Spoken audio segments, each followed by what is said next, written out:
El libro de Proverbios, capítulo 28 y el verso 13, vamos a darle lectura. Cuando tenga la porción, dígalo con un amén. Para todos juntitos, dar la lectura a la palabra, amén. Y dice la palabra en el nombre del Padre, del Hijo y de su Santo Espíritu. El que encubre sus pecados no prosperará, mas el que los confiesa y se aparta alcanzará misericordia. ¿Por qué no alcanzamos la prosperidad que Dios nos promete en este libro? ¿Por qué no alcanzamos la prosperidad aunque nos esforzamos? Hay muchas cosas por lo que muchas veces los hijos de Dios no alcanzan a lograr hacer lo que Dios le prometió. No alcanza a la plena prosperidad. Hay varias razones, pero en esta noche solo voy a tocar algunos puntos. Su palabra dice, hermano, que el que encubre sus pecados, el que los esconde, el que los guarda, el que los atesora, dice, no prosperará. Y eso no importa qué tanto hagamos esfuerzos. No importa cuánto, hermano, invertamos tiempo en la oración o que llevemos a cabo un buen tiempo de inversión en la lectura de la palabra. Si tenemos pecados ocultos, escondidos, guardados, por más pequeño que sea, hermano, dice la palabra, que no vamos a alcanzar la prosperidad que Dios tiene en sus promesas para cada uno de nosotros. Quizás se esfuerce demasiado y trabaje mucho y alcance sus sueños materiales. Pero en sí, en la palabra de Dios, todo lo que tenga que ver con lo material, esas no son las bendiciones de Dios. Todo lo que habla la palabra de Dios como bendiciones es lo espiritual. Porque todo lo material y todo lo que necesitamos para subsistir, esas son las añadiduras nada más. Y muchas veces nos enfocamos más en las añadiduras que en vivir una vida transparente delante de Dios. Muchas veces sentimos pena o vergüenza, o muchas veces hay dureza, porque los pecados no se quieren confesar. Pero mientras esos pecados no se confiesen, no habrá prosperidad, incluyendo que no habrá ni siquiera una prosperidad de una salvación eterna. Porque cuando hay pecado, le estamos dando la espalda al Señor. Pero Él dice que en el día de nuestra angustia, en el día de la angustia, y que le clamemos, dice la palabra, que Él también nos dará la espalda. Dios nos quiere bendecir aquí en la tierra, quiere prosperarnos aquí en la tierra. Primeramente quiere prosperarnos con todas sus bendiciones celestiales, con lo espiritual. Que formemos, hermano, un ejército de guerreros en Jesucristo, llenos del Espíritu Santo, llenos de Dios, llenos de todos los dones que el Señor tiene para cada uno, que estemos bien equipados. Esa es la prosperidad que Dios tiene destinada para cada uno de sus hijos. Y esa es la prosperidad en la que tenemos que esforzarnos. En la prosperidad que tenemos que, hermano, enfocar nuestra vida. ¿Y cómo la podemos alcanzar? el Señor la va a derramar sobre cada uno de nosotros cuando somos sinceros con Él. A Dios no le podemos esconder nada. Él sabe todo lo que tenemos escondido. Él sabe si tenemos el corazón duro, que lo estamos empezando a hacer un corazón de piedra, que no queremos hablar porque nos deleitamos en ese pecado y no queremos soltarlo. Hay muchas razones por qué no se confiesan los pecados. Pueden ser pecados de la niñez, de la juventud o inclusive de la vejez. Pero esa es la razón por la que muchas veces el pueblo de Dios se esfuerza, pero muchas veces está esforzando equivocadamente. El esfuerzo, hermano, es ir delante de Dios y reconocer que no somos dignos de llamarnos hijos de Él. De reconocer que sin Él no podemos lograr nada. Porque mientras tengamos algún pecadillo por ahí oculto, que guardado, escondido, no importa los esfuerzos que hagamos, lo único que va a alcanzar en esta vida va a ser un fracaso, luego otro fracaso, luego otro fracaso, y es lo que va a vivir, fracaso tras fracaso, porque dice Dios: mientras tengas un pecado oculto, no vas a prosperar. Reitero, puedes prosperar materialmente, pero son prosperidades de la tierra, esas no son bendiciones de Dios. Son las añadiduras de Dios cuando tú caminas transparentemente con Dios. Amén, iglesia. Y muchas veces pensamos que eso no es tan grave, que eso no le interesa mucho a Dios, pero la realidad, hermano, es que es mucho más grave de lo que nosotros pensamos o creemos delante de Dios. Por eso es que Dios destruyó mucho pueblo de Él, porque todos pensaron que era ligeramente, creían que eso no le afectaba tanto a Dios, que no le importaba tanto a Dios, y mucha gente murió. ¿Y sabe a qué no usó Dios? Siempre usó a los idólatras, usó a los impíos, usó toda esa clase de gente para venir y castigar a su pueblo. Y había mortandades grandes. Llegaron a haber mortandades de 50,000, 100,000 personas por no santificar su vida, por no ser sinceros con Dios, por no creer en Él. Porque cuando guardamos pecados, porque no creemos en lo que Dios nos habla en este libro. La Biblia es un libro, pero es el libro de los libros, porque es la palabra de Dios.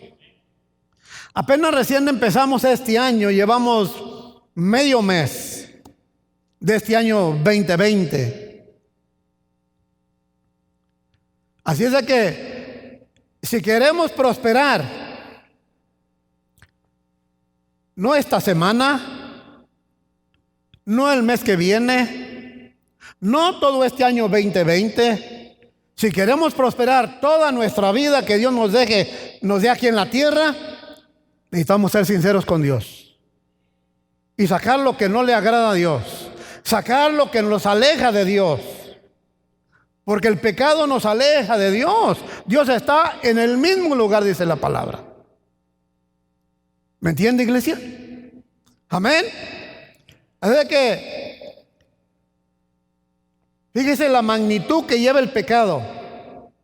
Por un solo hombre que tenía el pecado dentro del pueblo de Dios, fueron avergonzados. Le dieron la espada al enemigo y salieron huyendo.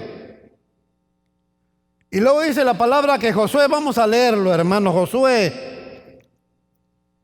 vamos a leer Josué capítulo 7, vamos a leer primero el verso 4 hasta el 7. Y dice la palabra ahí, hermano: y subieron allá del pueblo como 3,000 hombres, los cuales huyeron delante de los de Jaí. Y los de Jaí mataron de ellos a unos 36,000 hombres. Y los siguieron desde la puerta hasta Sarim y los derrotaron en la bajada, por lo cual el corazón del pueblo desfalleció y vino a ser como agua. Entonces Josué rompió sus vestidos y se postró en tierra sobre su rostro delante del arca de Jehová hasta caer la tarde, y él y los ancianos de Israel echaron polvo sobre sus cabezas. Verso 7. Ahí está lo pesado de la palabra de Dios. Dice la palabra: y José dijo al Señor Jehová: ¿por qué hiciste pasar a este pueblo del Jordán para entregarnos en las manos de los amorreos, para que nos destruyeran? Ojalá nos hubiéramos quedado al otro lado del Jordán. Usted no está viendo allá a Moisés.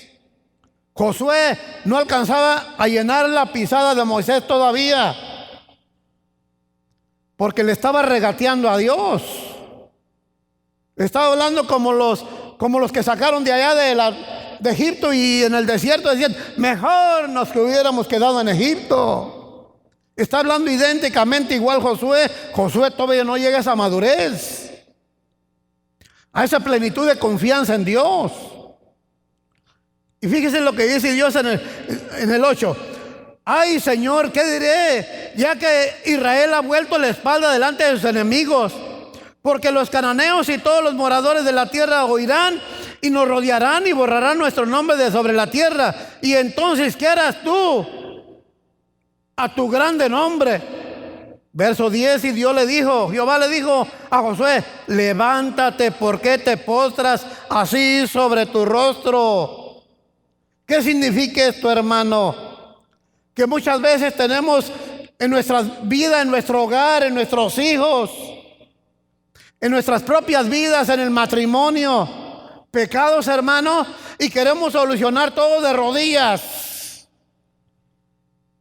Queremos que todo se solucione de rodillas. ¿Qué le dijo Dios?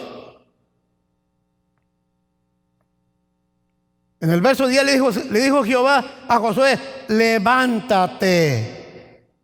¿Qué quiere decir levántate? Pon manos a la obra. Ponte a trabajar. Dice el verso 11: Israel ha pecado y aún han quebrantado mi pacto que yo les mandé, y también han tomado del anatema, y hasta han hurtado, han mentido y aún han guardado entre sus enseres. Dice el 12: por esto los hijos de Israel no podrán hacer frente a sus enemigos, sino que delante de sus enemigos volverán la espalda, por cuanto han venido a hacer anatema. Ni estaré más con ustedes, si no destruyen el pecado de en medio de ustedes. El anatema es la maldición. Cuando hay pecado en nuestro hogar, en nuestros hijos, en nuestra familia, en el matrimonio, hay maldición. Anatema es maldito o maldición. ¿Qué tenemos que hacer, hermano? No nomás de doblar rodillas. Es ponernos, hermano, a sacar para afuera ese pecado del hogar. No me malinterprete, yo no le estoy diciendo que aviente para afuera de su casa a sus hijos. Nuestra lucha no es contra nuestros hijos, contra nuestros hijos, ni contra su esposa, ni contra su esposo. Nuestra lucha es contra los principados, contra los demonios, contra espíritus que mueven a la gente a hacer, sea pueda rebeldía o cosas malas. Amén. Entonces el Señor, hermano, ¿qué quiere que hagamos? Que saquemos el pecado, sea de nuestra vida o de nuestro hogar. Que tomemos las armas del Espíritu, la espada del Espíritu, y nos levantemos en la fe, hermano, que Dios nos dio, y empezamos a ser guerreros verdaderos. Que se empiecen a levantar los guerreros de Dios, a empezar a destruir, a derribar, a desmenuzar, a despedazar en el nombre de Jesús ese pecado y echarlo fuera, hermano, porque si no, no hay prosperidad en nuestra vida espiritual. Amén, iglesia. Y aparte de todo, es el Señor, porque siempre vamos a fracasar vamos a dar la espalda al enemigo porque no vamos a poder contra él, dice la palabra de Dios. Y aparte de todo eso, todavía dice Dios, y no estaré más con ustedes. Usted puede leer el verso 12. Si quiere se lo repito. Dice, por esto los hijos de Israel no podrán hacer frente a sus enemigos, sino que delante de sus enemigos volverán la espalda. Porque por cuanto han venido a hacer anatema, ni estaré más con ustedes, si no destruyen el anatema del medio de ustedes. Nosotros queremos vivir vidas prósperas en Dios. Todos queremos, hermano. Yo también quiero. Pero solamente nos la pasamos de rodillas, así como sucedió con Josué, así como sucedió también con Samuel. Le dijo a Samuel, hey Samuel, ¿qué estás haciendo ahí? Que estuvo toda la noche ahí orando triste. Dice, ¿qué estás haciendo ahí? Ore y ore. Levántate porque tengo uno conforme a mi corazón. Ve y úngemelo. ¿Qué estás haciendo intercediendo por el que yo ya deseché? Y yo no lo voy a volver a levantar. Ve y unge al otro. ¿Qué estás haciendo ahí orando nada más? Tenemos que accionar, iglesia. Tenemos que accionar porque si queremos prosperidad, toda nuestra vida aquí en la tierra y todo lo que nos resta con el Señor, hermano, tenemos que destruir el pecado. Amén. ¿Y qué va a pasar? Si destruimos todo ello, hermano, y somos transparentes con Dios, Dios va a derramar su prosperidad, iglesia. Dios va a derramar una llenura de su Espíritu Santo. Dios va a derramar, hermano, a equipar a los guerreros de Jehová, a los guerreros de Jesucristo, con todo el equipo del Espíritu Santo para poder pelear, guerrear y servir a Dios. Amén. Ese es un punto que yo quería hablar hoy. El Señor quería hablar hoy. Otra razón por los que no prosperarán, mi hermano, es la envidia dentro de la iglesia. Dice la palabra de Dios que la envidia es como, dice que carcome los huesos. Es un cáncer. Cáncer en los huesos. ¿Qué carcome los huesos? El cáncer en los huesos.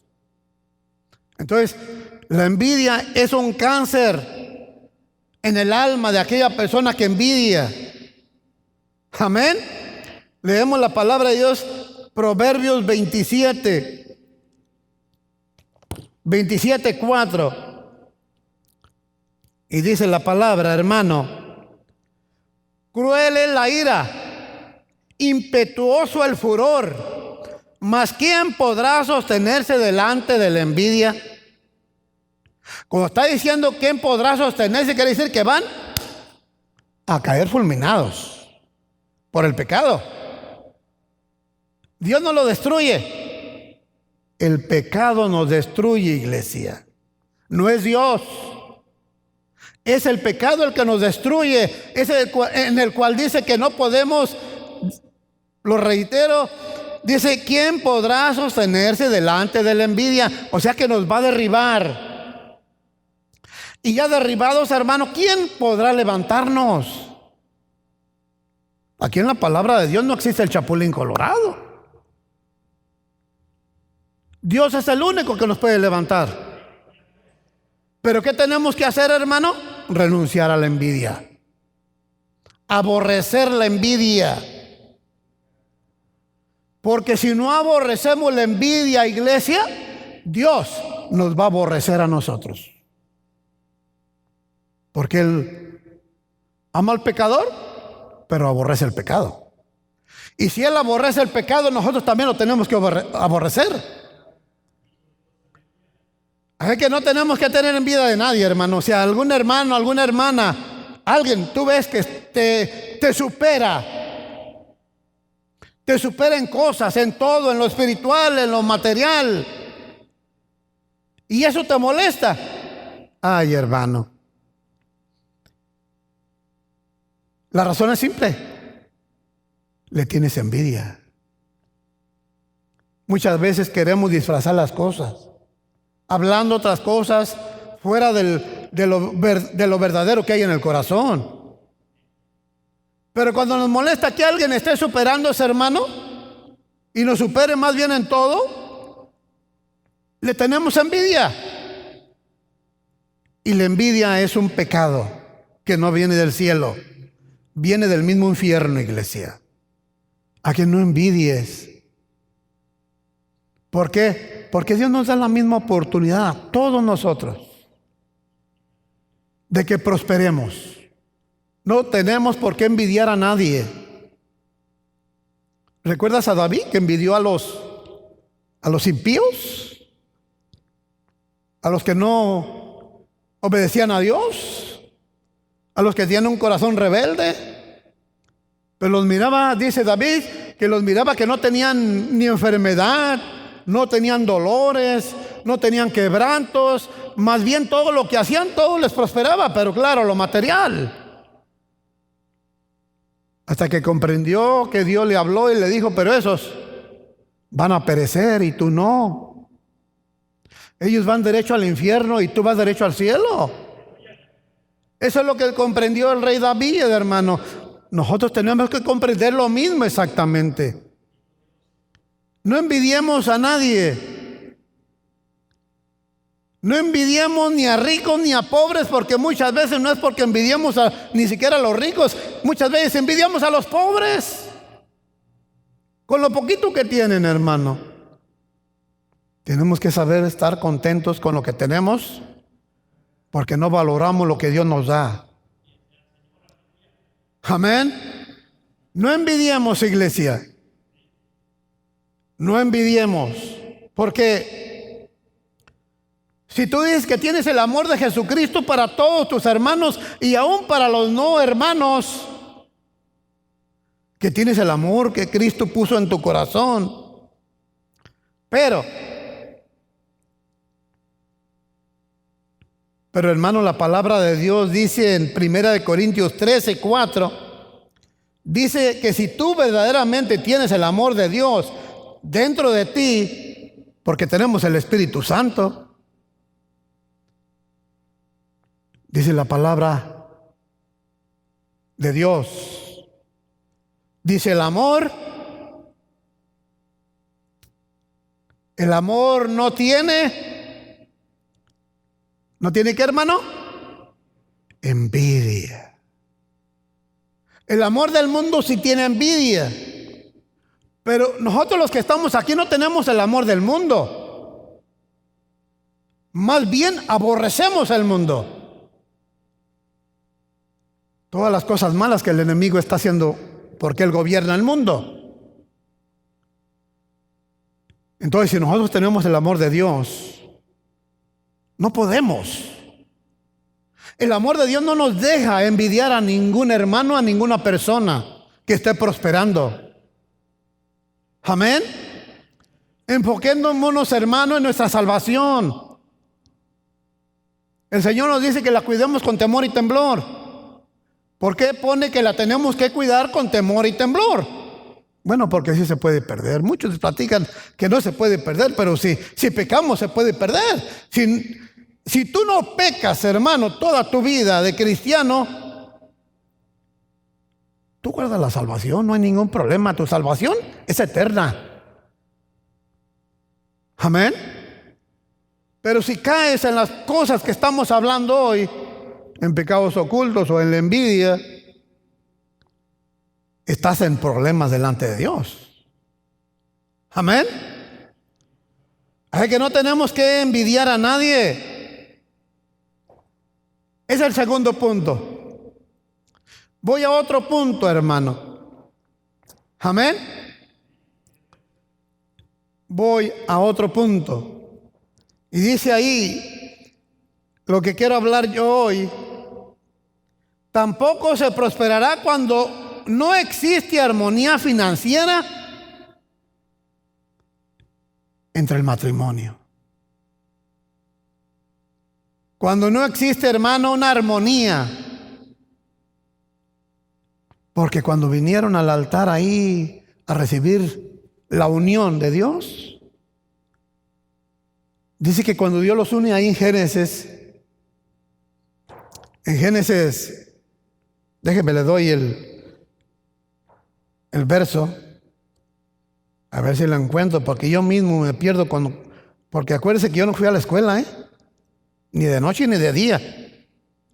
Pero ahí está en Génesis. Luego se lo doy si quiere. Dice que cuando unió al hombre, por eso dejará el hombre a su padre y a su madre, y se unirá a su mujer, y serán ¿qué? Una sola persona. Ya no son más dos, sino uno. Amén. ¿Por qué usted piensa que la iglesia primitiva siempre fue bendecida por Dios, siempre fue prosperada por Dios? Porque tenían todas las cosas en común. Allí no existía ningún hijo de Dios que pasara hambres, porque tenían todas las cosas en común. Ahí por ahí se querían colar algunos que querían aparentar que también querían vivir con todas las cosas en común, como Ananías y Zafira. Y sabemos su destino, cómo murieron, fulminados por el Espíritu de Dios, por su mentira. Así también debería de existir, hermano, el de ser un solo hombre en el matrimonio, en lo financiero, en las enfermedades. Un día lo declaró y lo confesó delante de muchos testigos cuando se unió en matrimonio. Que iba a respaldar, que iba a estar ahí con su esposa, la esposa con su esposo, en las buenas y en las peores. Así también debe ser con lo económico. Porque muchos dicen, mira, este es tu dinero y este es el mío. Pero la palabra de Dios, mi hermano, en 1 Corintios 1:13 dice, ¿acaso está dividido Cristo? Son divisiones. Son divisiones que va a afectar lo espiritual, lo económico, hermano, inclusive hasta lo físico. Porque es pecado, es división. En Lucas nos habla la palabra de Dios en el Lucas 11:17. Dice que una casa dividida contra sí, ¿qué dice? No podrá permanecer. Al decir no podrá permanecer, hermano, va a azotar, va a caer. Queremos mucha unidad aquí en la iglesia. Toda la iglesia queremos mucha unidad. ¿Cuántos quieren unidad aquí en la iglesia? Todos. Yo también quiero unidad aquí en la iglesia. Pero hay una cosa. Mi hermano Miguel no vino hoy, ¿verdad?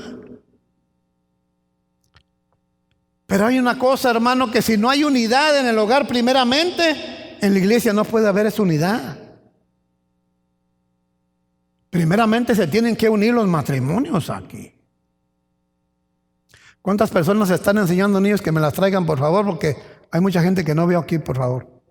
Que alguien vaya y les diga. Deje la cámara, hermano, le vaya, llame. Usted, hermano Juan Carlos.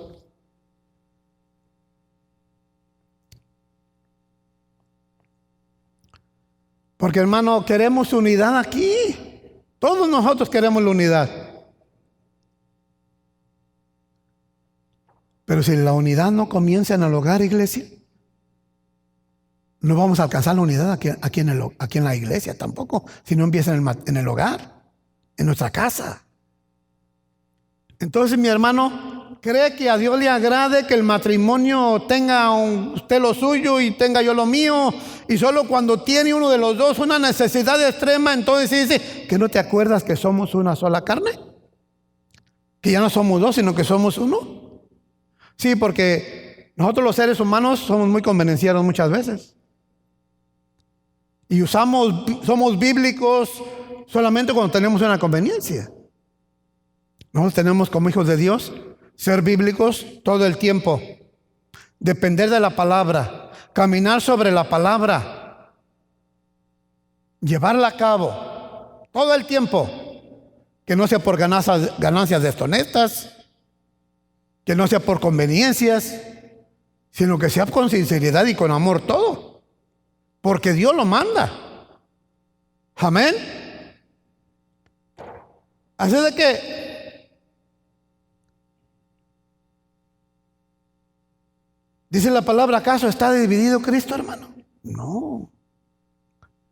Si el Padre dice una cosa, el Hijo y el Espíritu Santo dicen amén. Y se lleva a cabo lo que dice uno de los tres. Ellos nunca han estado divididos. Son tres, pero es uno. Así también son dos, pero tiene que ser uno. Ese es el orden de Dios. Ese es el orden del Espíritu para alcanzar la prosperidad. Amén, iglesia. Así de que tenemos que empezar a unir la unidad en el hogar para que haya unidad en la iglesia y para que Dios respalde todo lo que empecemos a hacer, iglesia. Para que Dios nos respalde. Amén, hermano.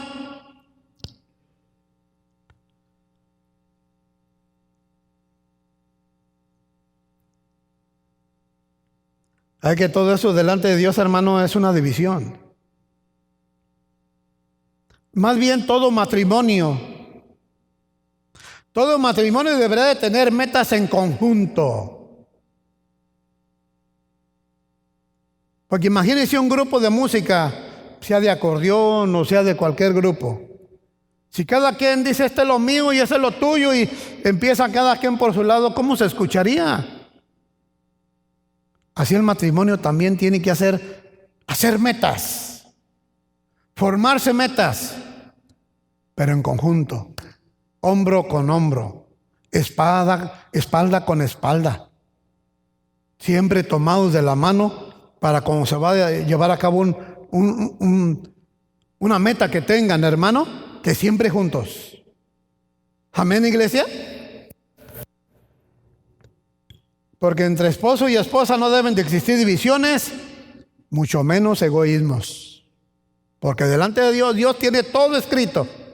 Todo lo que hacemos pensamos que es insignificante para Dios, pero no lo es.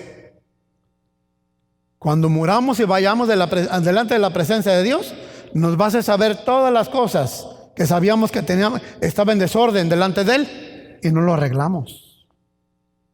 No somos eternos aquí, iglesia. Este no es nuestra tierra. Nuestra tierra está arriba, con el Señor. Pero tenemos que ordenar nuestra vida para ser efectivos. Cuando hablemos, cuando testifiquemos, saber que hay una perfecta unidad entre mí y mi esposa. Hermano, no hay secretos. No existen los secretos. Todos nos comunicamos. Todo lo hablamos. Todo lo que se va a llevar a cabo, todo lo que se va a hacer, siempre estamos de acuerdo. Ella agarra su cheque de lo que le pagan de su trabajo. Vamos, lo cambia, parte la mitad y me da la mitad para mí y la mitad para ella. Se llega el día que depositan el dinero de mi retiro, yo ni me meto al banco nunca. Ella siempre se mete, saca el dinero, me da el dinero, agarro el dinero, le doy la mitad y me quedo con la mitad. Así somos en todo, también en los problemas. Ella se queda con la mitad y yo agarro la mitad y vamos delante de Dios. Así ha sido nuestra vida desde siempre, iglesia.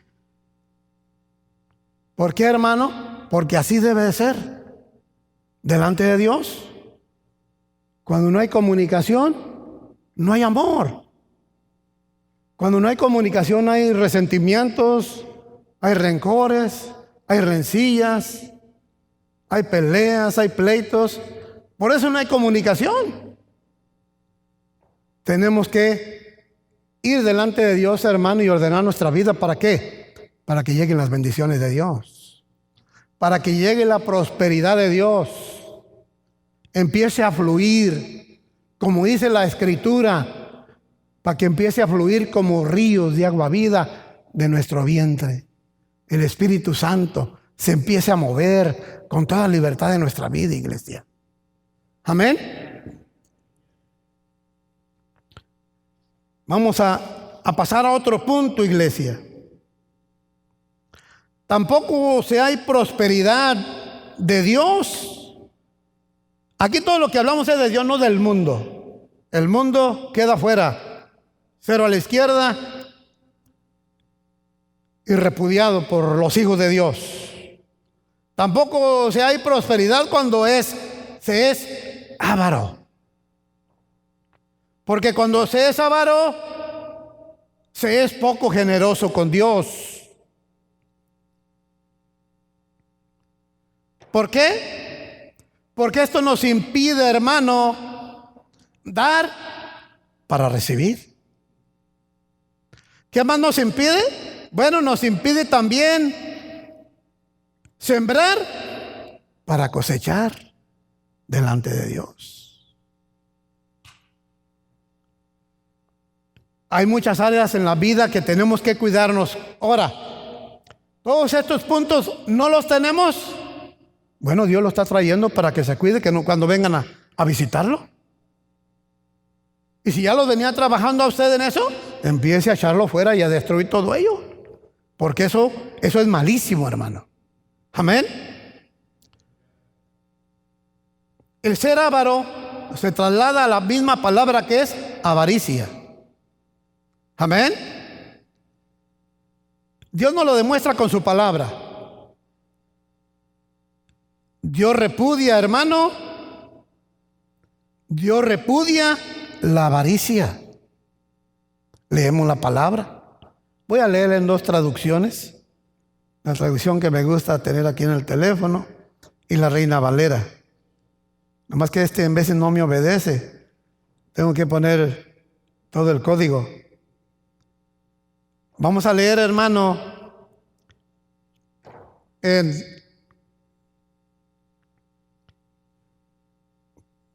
Primera de Corintios 10. Primera de Corintios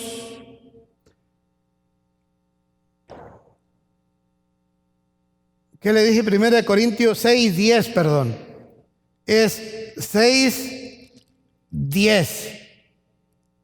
Dice, vamos a leer desde el 9. Un pedacito del 9 le voy a leer, ¿sí?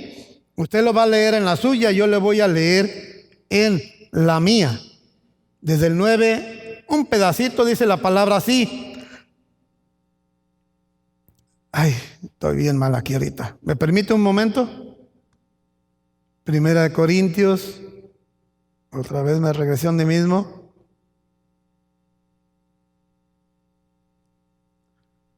Primera de Corintios 6, capítulo 10.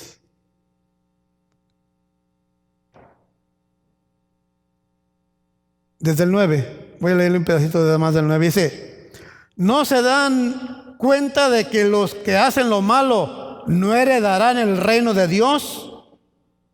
No se engañen a sí mismos. Verso 10. O son ladrones, los ladrones o los ávaros. Hasta ahí voy a leer y me voy a bajar hasta abajo. Bueno, lo voy a leer todo.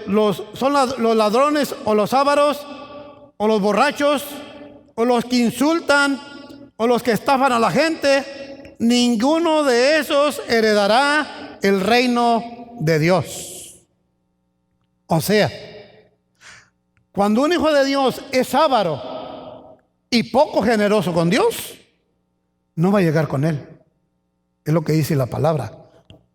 Usted leyó la Reina Valera. En el verso 10 dice, o los ladrones o los ávaros, ninguno de esos heredarán el reino de Dios. Es el problema, hermano, cuando somos ávaros, cuando no somos generosos con Dios.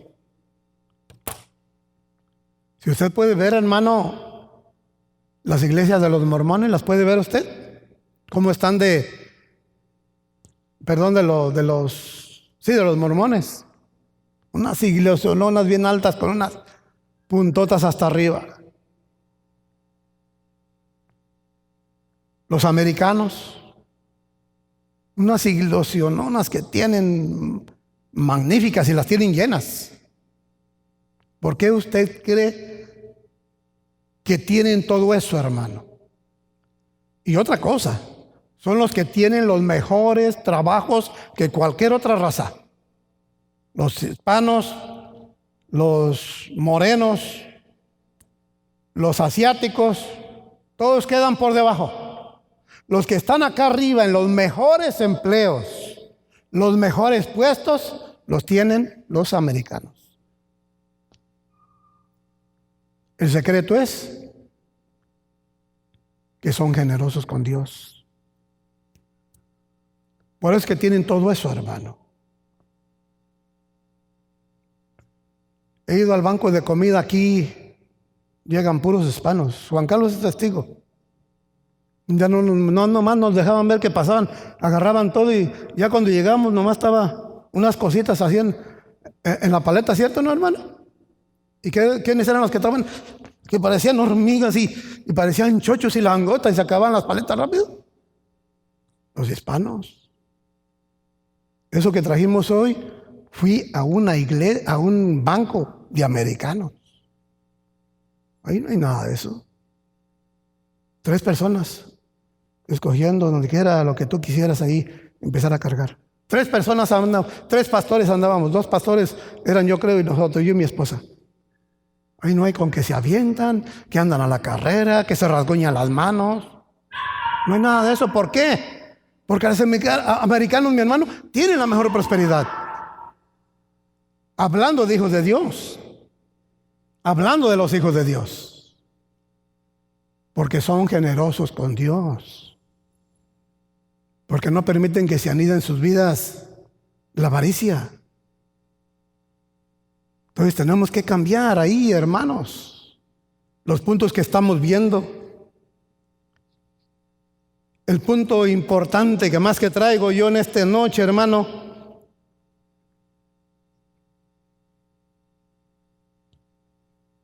es que a Dios se le da lo mejor. ¿Qué le pasó a Caín cuando trajo lo peor? Dios ni siquiera lo volteó a ver.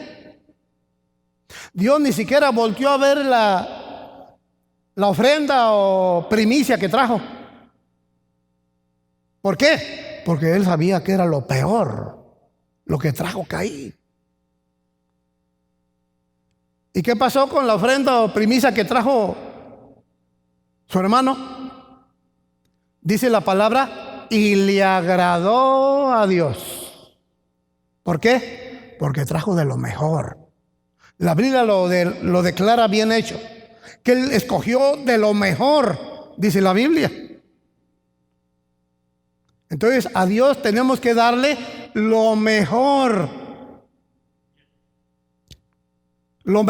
de nuestra vida, lo mejor de nuestro tiempo, porque muchas veces van a leer la Biblia ya 1, 2, 3 párrafos y ya,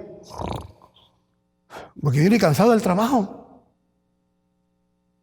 Pero Dios no le dio lo mejor, le dio lo peor.